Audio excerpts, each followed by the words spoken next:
का हमने पवित्र शास्त्र में से पढ़ा है, यशाया 54 अध्याय उसके 10 वचन में, चाहे पहाड़ हट जाएं और पहाड़ियां टल जाएं तो भी मेरी करुणा तुझ पर से कभी न हटेगी और मेरी शांतिदायक वाचा न टलेगी। यहोवा जो तुझ पर दया करता है उसका यही वचन है।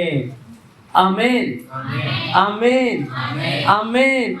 तो चाहे पहाड़ हट जाएं और पहाड़ियां टल जाएं तो भी यहोवा की करुणा मुझ पर से कभी न हटेगी और उसकी शांतिदायक वाचा मुझ पर से कभी न टलेगी। यहोवा जो मुझ पर दया करता है उसका यही वचन है। आमीन आमीन।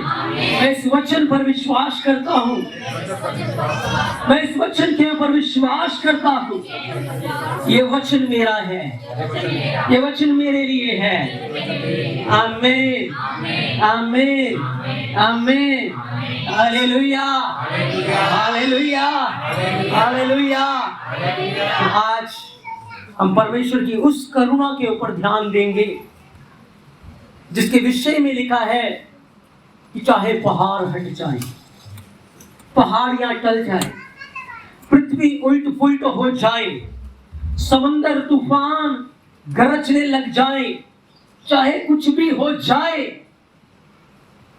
पर यहोवा की जो करुणा है, उसकी जो वाचा है, उसकी जो प्रतिज्ञा है, वो हम पर से कभी भी नहीं टलेगी। वो हम पर से कभी नहीं टलेगी। Hallelujah hallelujah. चाहे आपके हालात कैसे भी क्यों ना हो, परिस्थितियां कैसे भी क्यों ना हो, दुनिया के अंदर चाहे जो कुछ भी क्यों ना हो रहा हो, यहोवा आपके ऊपर दया करना कभी नहीं भूलेगा। वो आपको संभालना, आपके ऊपर करुणा करना, आपको बचाना कभी नहीं भूलेगा। वो आपको हमेशा याद रखेगा। हालेलुया। वो हमेशा आपको याद रखेगा। क्यों याद रखेगा? क्यों याद रखेगा? क्योंकि बोलो, क्योंकि मैंने उसके वचन को याद रखा है। हालेलुया। जो उसके वचन को याद रखते हैं, परमेश्वर भी उनको याद रखता है। हालेलुया। जो उसके वचन को याद रखते हैं, जो उसकी प्रतिज्ञाओं को याद रखते हैं, जो उसके वचन को अपने दिल में रखते हैं, उसको यहोवा भी अपने दिल में रखता है। उसको यीशु मसीह भी अपने दिल में रखता है। उसको वो याद रखता है और उसको वो भूलता। हाँ, जितना प्यार आप वचन को करते हो, जितना ज्यादा आप वचन को अपने हृदय में रखते हो, परमेश्वर भी आपको याद रखता है, आपकी सुधि लेता है, आपको संभालता है। Hallelujah hallelujah hallelujah hallelujah. इसीलिए यहोशू को यहोवा ने कहा, मेरे मुख से निकले हुए वचन तेरे चित्त से, तेरे मुंह से कभी हटने ना पाए। रात दिन तू इसमें ध्यान करना। जब तू मेरे वचन को याद रखेगा तो फिर मैं भी तुझे याद रखूंगा।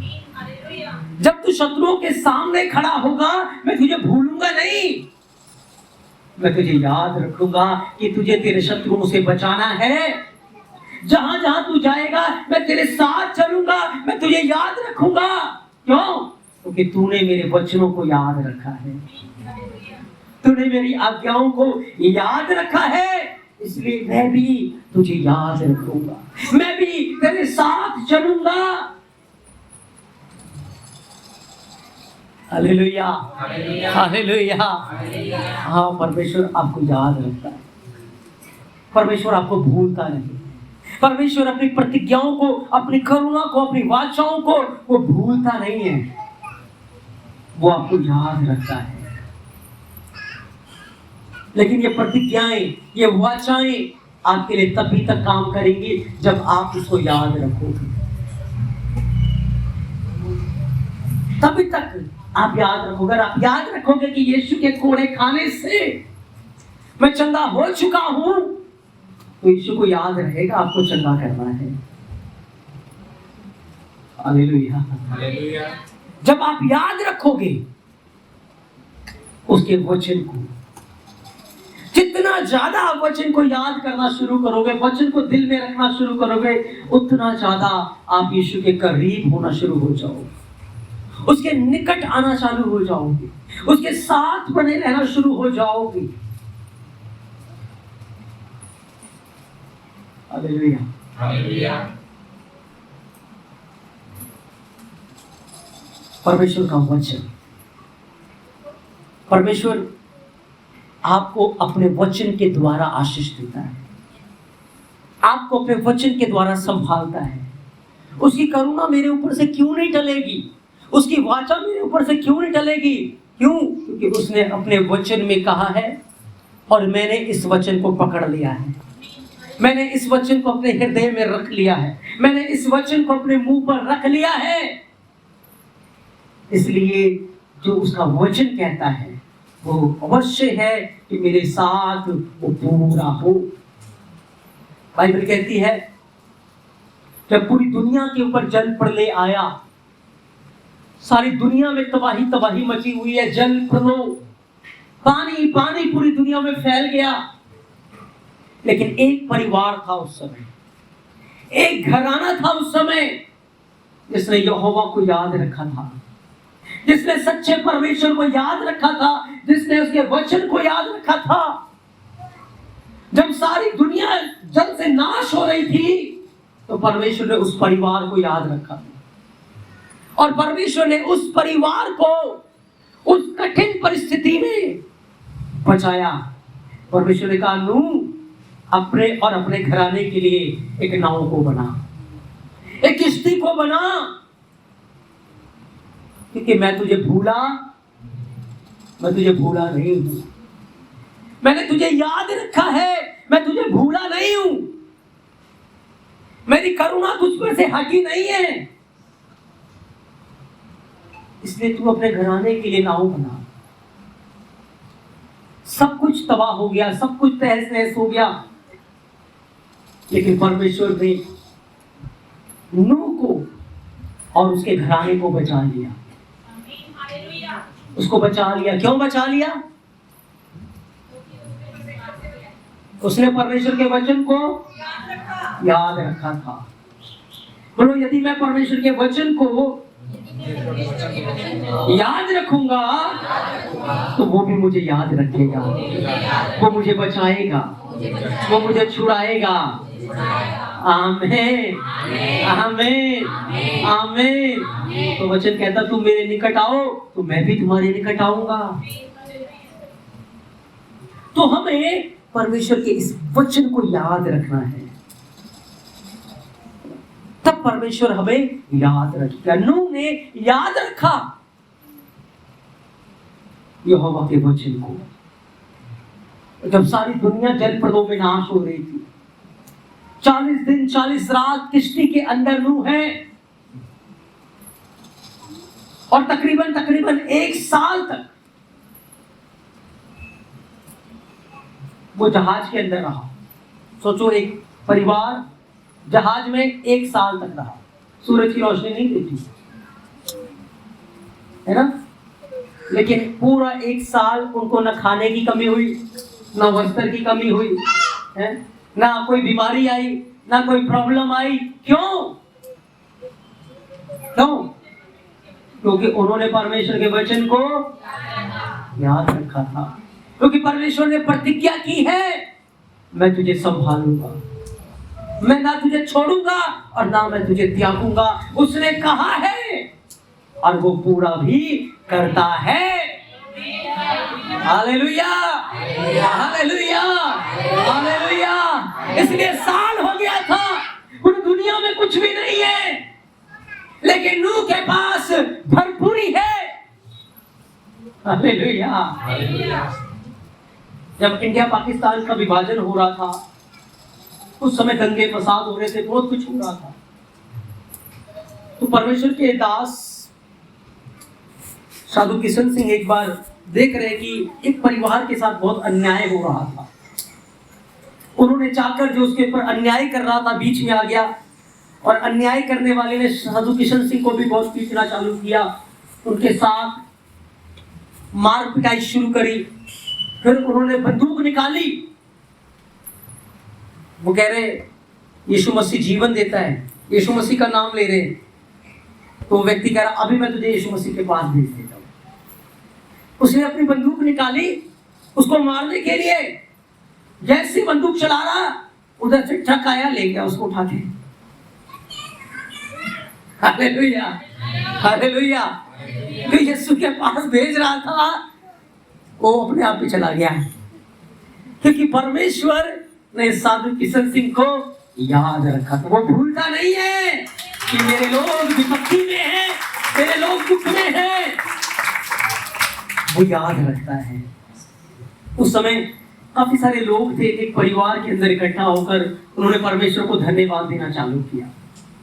सब बहुत भूखे थे। तो उस घर के अंदर जो व्यक्ति था उसने कुछ आलू और 2-4 रोटियां थी, वो ले आए। अब लोग काफी सारे 40-50 के तकरीबन लोग, अब 40-50 लोग, और वो व्यक्ति कहता आज हम ना पेट भर के खाना खाएंगे। तो एक व्यक्ति ने बोला इन 4-5 रोटियों से कुछ आलूओं से सब भरपेट खाएंगे। कहते हाँ, अब परमेश्वर का धन्यवाद दे। तो सबने अपनी आंखें बंद की और उस व्यक्ति ने परमेश्वर को धन्यवाद दिया कि प्रभु यदि तू 5 रोटी और 2 मछली से 5000 की भीड़ को खिला सकता है, तो इन कुछ आलू और इन कुछ रोटियों से यहाँ 40-50 लोगों को भी खिला सकता है। हालेलुया। और उन्होंने परमेश्वर के वचन को याद किया कि प्रभु 2000 साल पहले आपने जो किया था वो आप आज भी कर सकते हैं। और विश्वास से उस व्यक्ति ने धन्यवाद दिया, आशीष मांगी, और जब आंखें खोली तो बहुत सारी रोटियां और बहुत सारा आलू वहां पर मौजूद था। Hallelujah, hallelujah. सबने पेट भर के खाया और बहुत सारा बच गया। हालेलुया। क्योंकि परमेश्वर अपनी प्रतिज्ञाओं को याद रखता है, अपने वायदों को याद रखता है, अपने वचनों को याद रखता है। लेकिन आप क्यों आज संकट में हो, क्यों आप प्रॉब्लम्स में हो, क्यों आप बीमारियों में हो? क्योंकि आपने उसके वचन को भुला दिया है। आपने उसके वचन को याद नहीं रखा।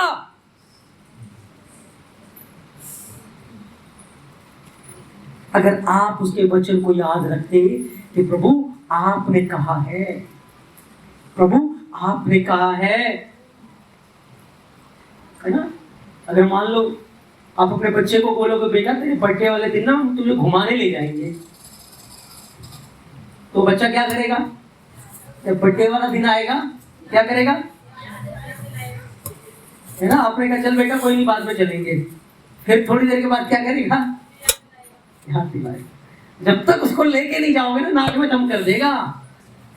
और आप उसको लेकर जाओगे, हालेलुया, हालेलुया।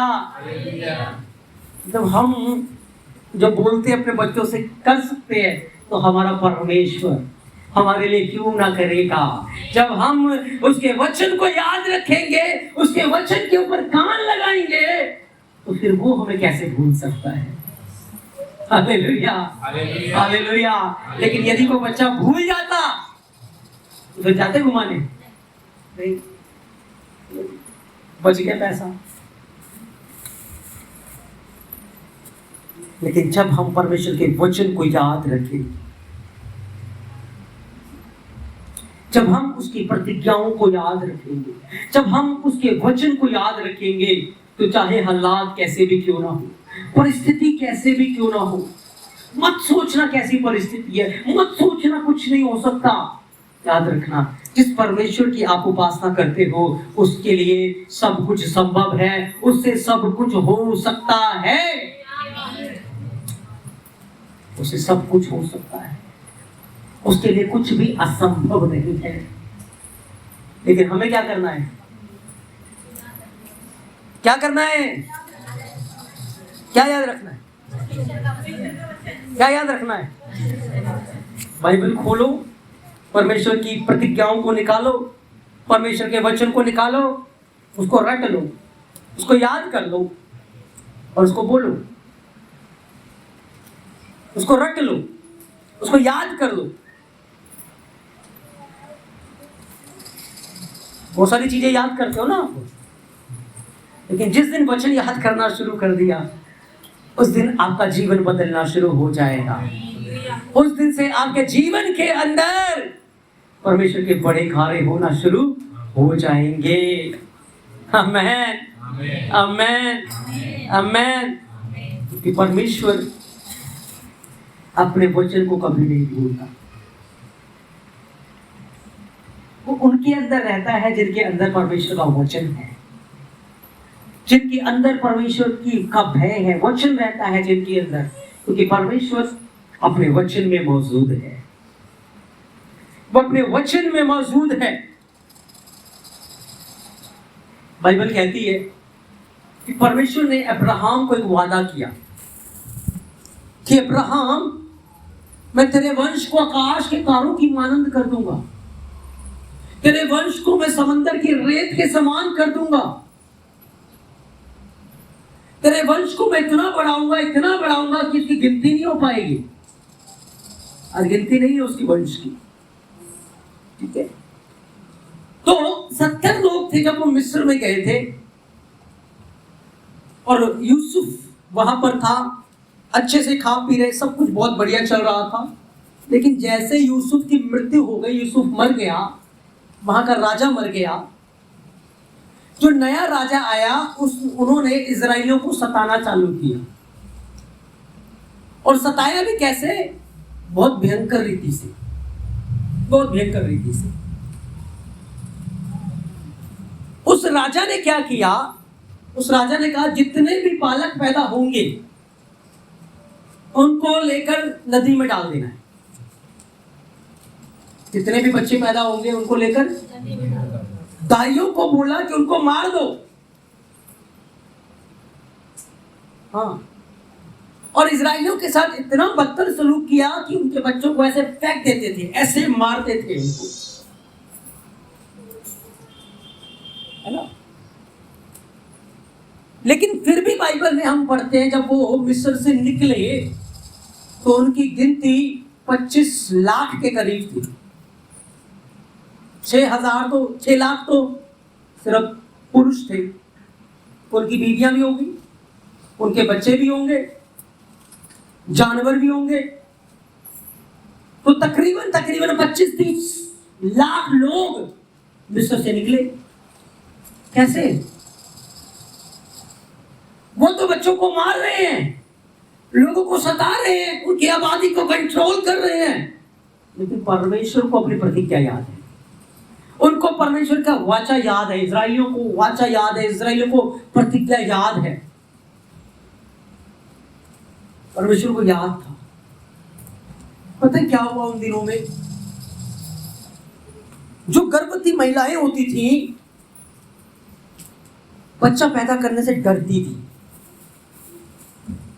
इतना संकट का माहौल था, तो उन्होंने क्या किया, जब उनका बच्चा पैदा करने का समय आया, प्रसव का समय आता था, वो खेतों में चली जाती थी, वो जंगलों में चली जाती थी और वहां पर बच्चों को पैदा करके छोड़ आती थी कि हमें अपने बच्चे की मृत्यु ना देखनी पड़े। तो उन्होंने जाकर खेतों में बच्चों को पैदा करके छोड़ दिया। पता है क्या हुआ? जमीन ने अपना मुंह खोला और बच्चे जमीन के नीचे चले गए।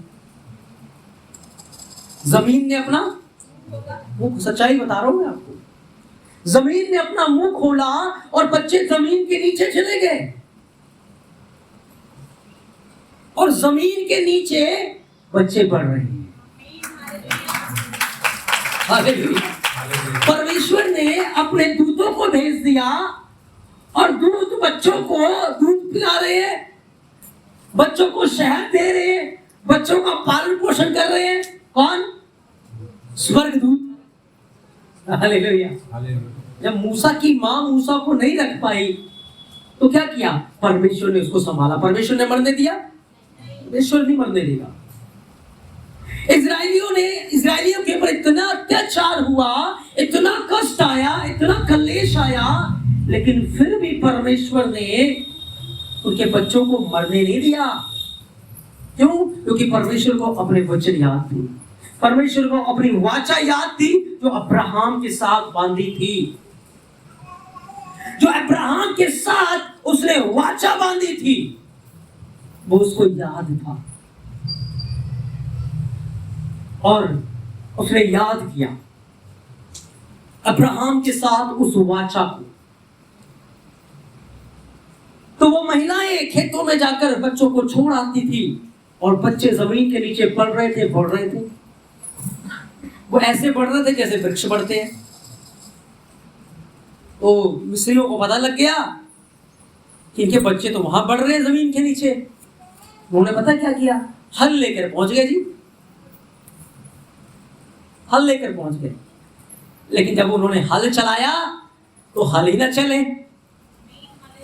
Hallelujah, hallelujah. क्योंकि परमेश्वर की युक्ति को कोई भी बिगाड़, उसके मास्टर प्लान को कोई बिगाड़ नहीं सकता। हालेलुया। उसकी योजना को कोई बिगाड़ नहीं सकता। जो लोग उसके दर्शन, उसकी योजना में चलते हैं, कोई भी उनका कुछ भी बिगाड़ नहीं सकता। क्योंकि इस्राएलियों को परमेश्वर की प्रतिज्ञा याद थी, परमेश्वर को अपनी प्रतिज्ञा याद थी। वो काम दोनों तरफ से होगा। आप भूल जाओगे तो काम नहीं होगा, चमत्कार नहीं होगा आपके जीवन में। जब आप याद रखोगे, परमेश्वर को तो याद है लेकिन आप भूल गए हो तो आपके जीवन में काम नहीं होगा। लेकिन जब आप उसके वचन को याद रखोगे, अपने मन में रखोगे, उसको बोलोगे, तो फिर परमेश्वर आपके जीवन में एंटर करेंगे और आपके जीवन में काम करेंगे।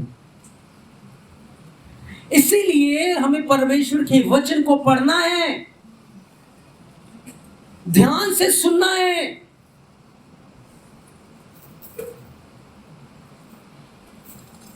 ना?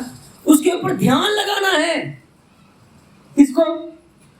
परमेश्वर के वचन को। किसको याद रखना है? नाटक को नहीं। नाटक बहुत जल्दी याद हो जाती है, फिल्म की पूरी स्टोरी याद हो जाती है, लेकिन बाइबल की स्टोरी याद नहीं हुई आज तक।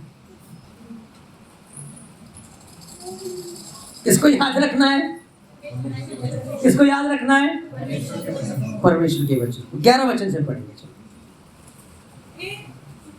हे दुखियारी, तू जो आंधी की सताई है, जिसको शांति नहीं मिली, सुन मैं तेरे पत्थरों की हाँ हाँ तेरी नींव। हाँ देखो, परमेश्वर का एक तरीका है हमें निखारने का, हमें बनाने का, हमें आशीष पाने के लायक बनाने का।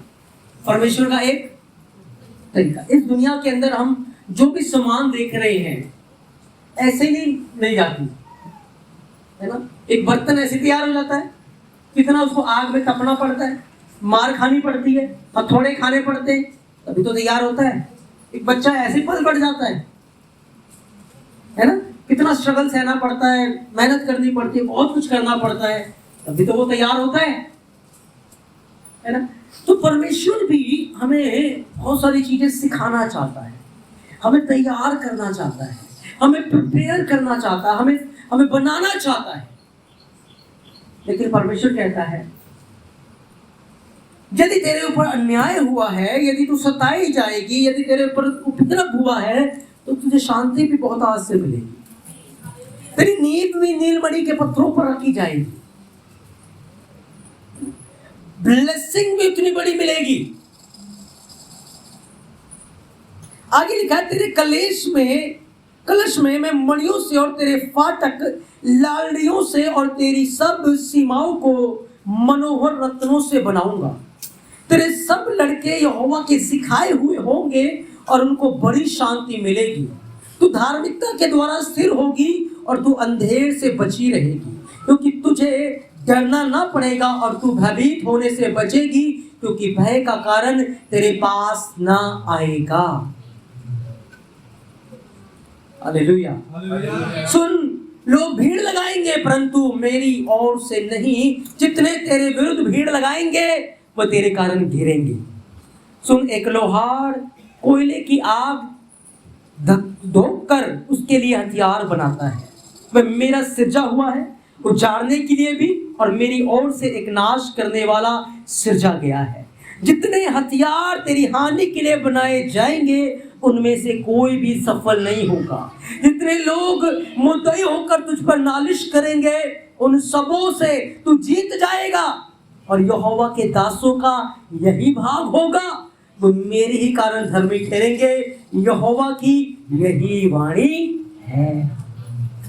Hallelujah, hallelujah. ये परमेश्वर की प्रतिज्ञाएं हैं।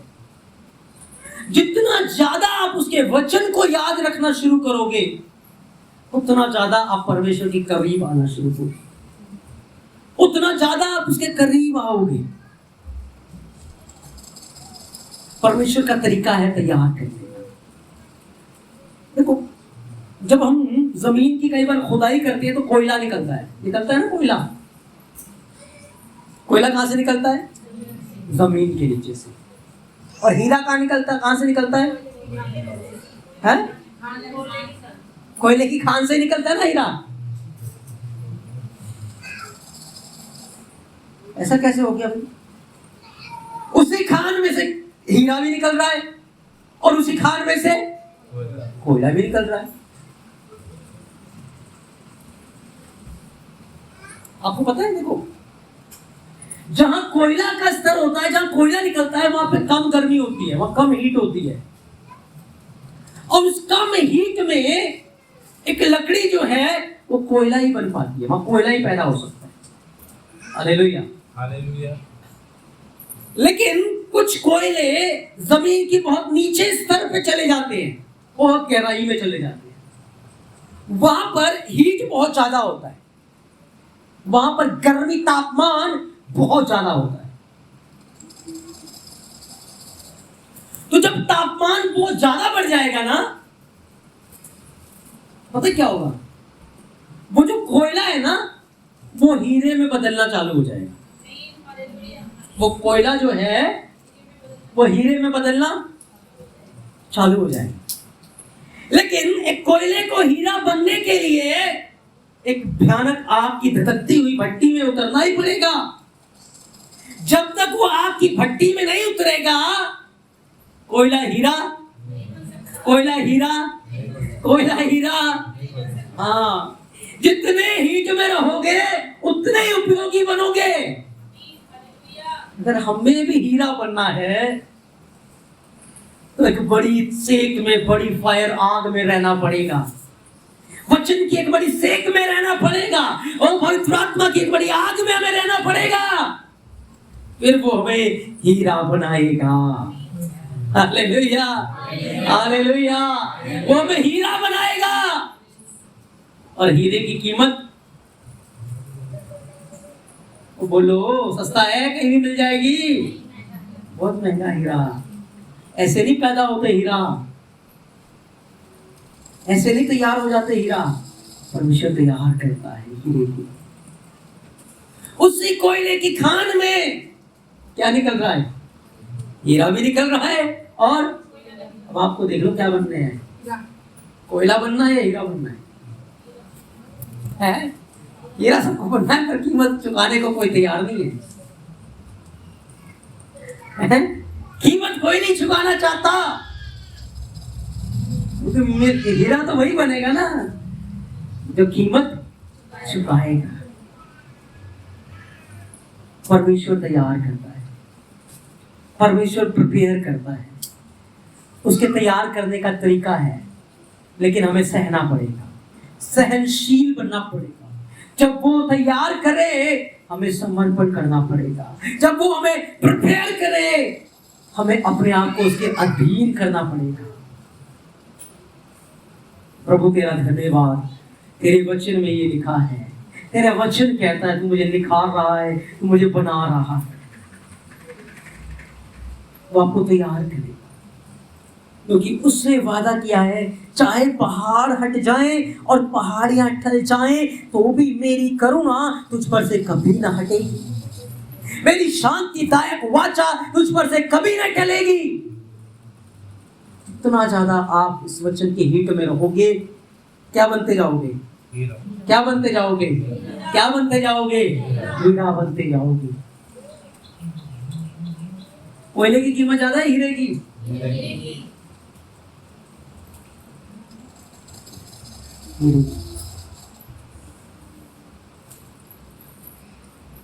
यीशु मसीह हमें हीरा बनाना चाहता है, वो हीरा बनाना चाहता है। हीरा इतना कठोर होता है ना, लोहे से भी मजबूत।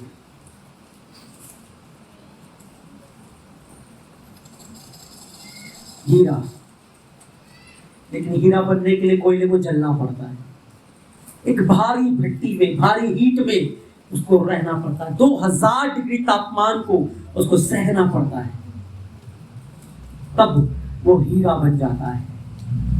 मेरे प्रियो, अगर आप परमेश्वर के वचन को याद रखोगे तो वचन आपको हीरा बना सकता है, वचन आपको प्रिपेयर कर सकता है, वचन आपको तैयार कर सकता है, आपको सिद्धता में लेके चल सकता है,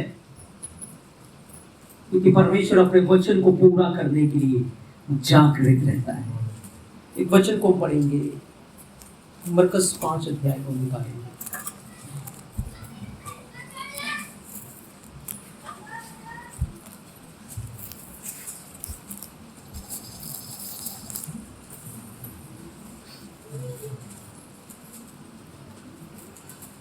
पच्चीस वचन। एक स्त्री थी जिसको 12 वर्ष से लहू बहने का रोग था, बहुत वैद्यों से बड़ा दुख उठाया, हाँ, कुछ लाभ नहीं था, हाँ, रोगी हो गई। यीशु की चर्चा को सुनकर भीड़ में उसके पीछे आई, उसके वस्त्र को छू लिया, क्योंकि वह कहती थी यदि मैं उसके वस्त्र ही को छू लूंगी। देखो, ये जो वस्त्र हैं इनमें झालर लगी होती थी। इस औरत का जीवन पाप में है, क्योंकि लाइलाज बीमारियां जो होती हैं वो पाप का परिणाम होती है। इस औरत का जीवन पाप में है, और जिस झालर को छूने की बात ये कह रही है, वो जो झालर है वो परमेश्वर की आज्ञाओं को याद दिलाती थी। जैसे ही कोई उस झालर को देखता था उसको परमेश्वर की आज्ञाएं याद आ जाती थी, परमेश्वर का वचन याद आ जाता था। तो ये औरत अंगीकार कर रही है, यदि मैं उसके वचन को याद कर लूंगी, यदि मैं उसके वचन को छू लूंगी तो मैं चंगी हो जाऊंगी। एक वचन को पढ़ना, गिनतियां 15 का 37, गिनती 15 से 37 वचन।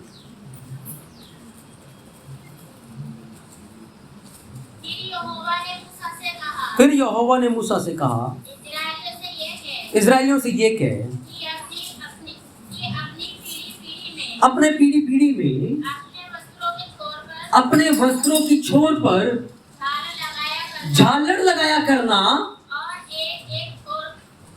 हाँ, झालर पर एक नीला फीता लगाया करना, और वह तुम्हारे लिए ऐसी झालर ठहरे जिससे जब जब तुम उसे देखो तब तब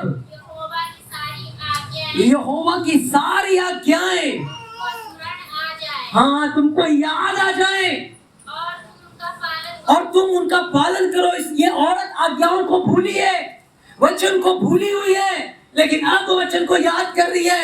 यदि मैं उसके वचन को छू लूंगी तो चंगी, क्योंकि यीशु मसीह कौन है? परमेश्वर का वचन है। यदि मैं उसके वचन को छू लूंगी तो मैं चंगी हो जाऊंगी। उसने परमेश्वर के वर्ड को, परमेश्वर की प्रतिज्ञा को जो लिखा हुआ था उसको याद करना शुरू किया। उसने याद किया परमेश्वर की प्रतिज्ञा को, परमेश्वर के वचन को। चाइना के अंदर एक समय था जब बिल्कुल बाइबल खत्म हो चुकी थी, यीशु मसीह का नाम नहीं था और एक भारी सताव था। एक परिवार वहां रहता था और उस परिवार के अंदर जो मुखिया था उसको कैंसर हो गया था और वो आखिरी दिन गिन रहा है, मरने की तादाद पे है। और रात को उसको सपना आया उसकी पत्नी को कि यीशु तुमसे प्यार करता है। सुबह उठी वो, उसने अपने परिवार को इकट्ठा किया और कहा कि यीशु मसीह हमसे प्यार करता है। उन सब ने बैठकर यीशु मसीह को याद किया, उसके वचन को याद किया और बच्चों को कहा, बच्चों यदि हम यीशु मसीह के ऊपर विश्वास कर लेंगे तो तुम्हारे पापा चंगे हो जाएंगे। यदि हम उसके वचन पे विश्वास कर लेंगे तुम्हारे पापा चंगे हो जाएंगे। तो बच्चे खुश हो गए। बच्चों ने कहा हाँ हमें स्वीकार है, हम यीशु को विश्वास करेंगे। सबने मिलकर छोटी सी प्रार्थना की, प्रभु यीशु। बच्चों ने कहा प्रभु यीशु मेरे पापा को चंगा कर दीजिए, हम अपना जीवन आपको देते हैं। उन्होंने याद किया परमेश्वर के वचन को, यीशु हमसे प्यार करता है, यीशु हमसे प्यार करता है। वो पता है क्या हुआ? उन्होंने आमीन बोला। अगले दिन उसके फादर ने कहा मुझे कुछ खाने को दो। फिर उसके अगले दिन उसकी हालत और सुधरती गई, उसके अगले दिन और 15 दिन में वो बिल्कुल ठीक हो गया और पूरा परिवार यीशु मसीह के पीछे चलने लगा। कैसे हुआ? वचन को याद किया था। जब यह हिजकिय्याह राजा बीमार था उसने क्या याद किया? परमेश्वर के वचन को याद किया। वचन को उसने याद किया। उस परिवार ने याद किया, भूला हुआ था उसको याद दिलाया, उसने याद किया यीशु हमसे प्यार करता है और प्रभु ने उनको चंगा किया। ये औरत याद कर रही है, यदि मैं उसके वस्त्र के छोर को छू लूंगी, उसके वचन को टच कर लूंगी, उसके वचन को छू लूंगी तो मैं चंगी। परमेश्वर ने वायदा किया है वो हमें ब्लेस करेगा, लेकिन आपको वचन याद है? कौन सा वचन कहां लिखा हुआ है? याद ही नहीं है। कैसे आशीष मिलेगी? वचन याद ही नहीं है। इसको उठाया करो, सुबह सुबह बड़ा करो इसके अंदर से और इसको याद किया करो। इसकी ये याद करने की चीज है। हम स्कूल के अंदर ना क्या करते थे? याद करते थे, क्वेश्चंस, आंसर्स, स्टोरी, सारी चीजें याद करते थे, लिखना पड़ता था। इसको भी याद कर लिया करो। उसको करके आपको इतना लाभ नहीं मिला जितना इसको याद करके, वचनों को याद करके आपको लाभ मिलेगा। आपकी जिंदगी बदल जाएगी, आपके हालात बदल जाएंगे जब आप इन वचनों को याद करोगे। इन वचनों को याद करोगे। वो औरत याद कर रही है और जैसे जैसे वचनों को याद कर रही है वो मरी हुई हालत में है। 12 साल से लोग मेरा सोचो, उसके शरीर में जान नहीं है, रेंगती हुई आई है वो, रेंगती हुई। और यीशु के पीछे इतनी बड़ी भीड़ है, कैसे यीशु को छुएगी? कैसे यीशु को छुएगी? लेकिन वो भीड़ को चीरती हुई आई। उसके लिए मार्ग तैयार हो गए। जो वचन को याद करते हैं उनके लिए मार्ग तैयार हो जाते हैं। हालेलुया। उसके लिए मार्ग तैयार हो गए। जितने लोग उसको देख रहे हैं, पता है क्या कर रहे हैं? साइड दे रहे, हट रहे हैं, क्योंकि जो उसको छू लेगा अशुद्ध हो जाएगा। सब हट गए। उसने पीछे से गई, यीशु मसीह के वस्त्रों को छोड़ को छू लिया और जैसे ही छुआ क्या निकली? उस वचन में से ही सामर्थ्य निकली और वो चंगी हो गई। हालेलुया। उस परिवार ने वचन को याद किया और वो चंगा हो गया। मेरे प्रियो, सामर्थ इस वचन के अंदर है। जैसे जैसे आप इसको याद करोगे, इसको मन में रखोगे, वैसे वैसे ही आपके जीवन में कार्य करेगा। अगर 12 साल की वो लहू बहने वाली औरत वचन को छूने से चंगी हो सकती है, तो आप भी चंगे हो सकते हो। आपके हालात भी बदल सकते हैं, आपका जीवन भी बदल सकता है। लेकिन क्या करना है? क्या करना है? वचन को याद करना है। परमेश्वर के वचन को डेली पढ़ना है, उसको याद करना है, उसको मन में रखना है। जिंदगी भी बदलेगी, हालात भी बदलेंगे, परिस्थितियां भी बदलेंगी, सब कुछ बदल जाएगा जिस दिन वचन आपके अंदर रहना शुरू करेगा, आपके हृदय में रहना चालू करेगा। उस दिन से आपका जीवन प्रभु के मंदिर बन जाएगा। Hallelujah, hallelujah. कितने लोग डेली वचन को पढ़ते हैं? अब देख लो, इतने सारे लोगों में कितने लोग हैं?